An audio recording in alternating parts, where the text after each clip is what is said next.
проширување на Цветна Димов онаму кај што имаше можност. Можното нејзино проширување ќе значи сечење на дрвета кои што се постари од 100 години. Мислам дека не е добро тоа решение, така добро ова што го проширивме, туку ќе одиме сега на сообраќајно решение на Македонско-Косовска бригада која што излегува шуторизари, оди преку Топанско поле и излегува на семафорите на Пластичарски. Значи, тоа ќе биде вториот влез-излез на Чаер, Бутел и на шуторизари.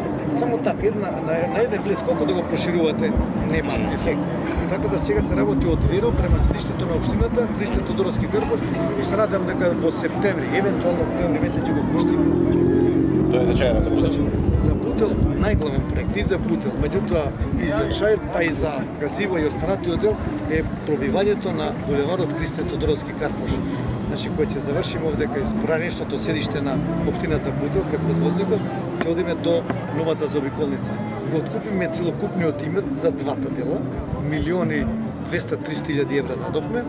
Првиот дел објавивме тендер, во фаза на изработка е. Се надеваме дека пред почетокот на зимата, барем во еден правец ќе биде пуштено тоа, а некаде на пролет и вториот, и веднаш ќе го објавиме тендерот значи за втората половина, така да на крајот од 2017, почетокот на 2018 треба да се споиме со заобиколница.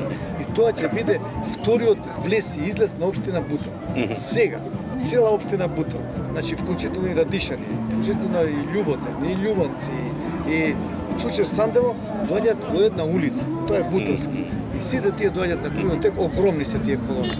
Нема простор за проширување, така да овој дел од една страна ќе ги смали гужвите, а од друга страна ќе овозможи развој.